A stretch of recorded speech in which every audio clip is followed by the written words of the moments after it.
guys. Sobrang aga.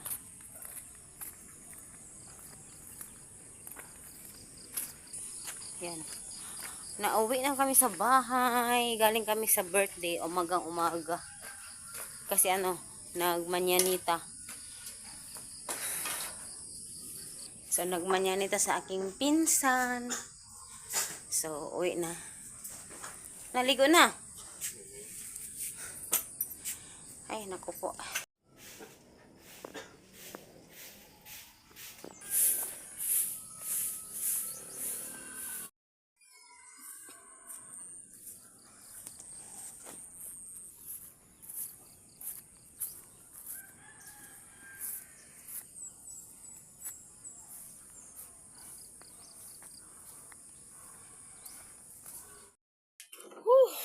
Kakauwi ko lang guys at mag-isa lang din naman ako sa bahay dahil nga so yun, papalungin natin itong mga suga guys kasi makala sa kuryente at wala na ba akong pangambag ng bayad ng kapatid ko ngayon. Yung kapatid kong bunso, siya ang nagbabayad. So punta ako sa municipal kasi yung tatay ko may ayuda galing sa gobyerno.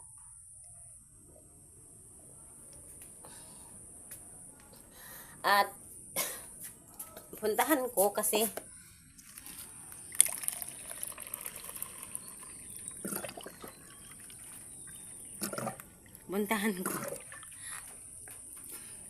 alam nyo, isa din sa dahilan kung bakit ako umuwi dito sa amin. Dahil sa tatay ko, yung tatay ko may siya, karamdaman. Pero hindi naman malala, pero may karamdaman siya. At yun ang problema ng aking mga kapatid dito dati, ilang taon na. Tapos, pag palagi nila akong kinukulit doon kaya umuwi ako dito kasi sa mga nakakaalam, sa mga nagsupport sa akin dati, diba? Nagba-vlog ako. Sinusupport niyo ako. Nakikita niyo naman na inalagaan ko si Lolo Rick. Yun. Nag-alaga nga ako ng hindi ko kadugo. Nag-alaga ako ng hindi ko kaano-ano. Sabi ko, time na din na yung tatay ko naman ang bigyan ko ng time na maalagaan. Basta, hindi ko hindi ko masabi kung yung niya. Karamdaman kasi very sensitive po na topic yun. Kaya, hindi ko mabanggit dito. Pero, meron siyang diferensya minsan. And, kaya punta ako doon ngayon. So, andito ang kapatid kong dalawa. Kasi yung isa, sunod ko, may trabaho man yun. Malayo sa Buanga Sibugay. Tapos yung pangatlo, nandun sa bukid, yung bahay na pinuntahan ko dati. So, yung bunso at yung pangalawa sa bunso, andito ngayon. So, ang kasama ko dito sa bahay na kapatid, yung pinakabunsong lalaki, pang-apat naming kapatid. So, yun. So, galing ako ng birthday guys at umuwi lang ako dahil sarado ko yung bahay at isarado ko yung bahay at ako. At ang mga ilaw, papatayin. Kasi malaling araw pa kaming umalis. Then, tapos ilang sandali. Tapos ayun na naman, umalis na naman. Kasi doon kami nagagahan sa uncle namin. First time ko lumabas. Kasi second time pala. First time yung pumunta ako sa uncle ko yung Hamamanhikan. So, ayan. So, yun. Alam niyo po, nung nakaraang araw, sobrang depressed po ako. Hindi po nagdadrama ha. Kasi, kahit kunting salita, kahit kunting maririnig ko, nasasaktan ako para akong tumutululuha ko kahit kwento ng ibang tao, kahit yun lang, kahit grabe yung yung luha ko, grabe yung kunti lang talaga, mag-iyak talaga ako, grabe. Tapos feeling ko, naiwanan ako ng lahat kasi mag-isa lang ako lagi sa bahay, wala akong kasama.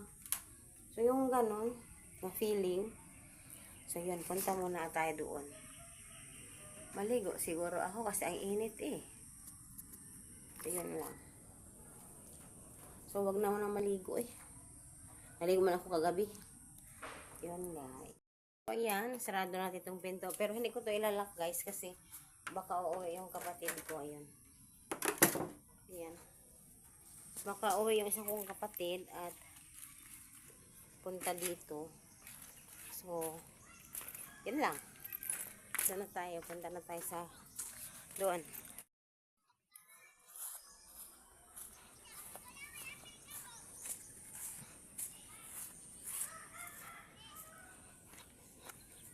Hi, Bornok! Bornok! Bornok! Bornok! Bornok!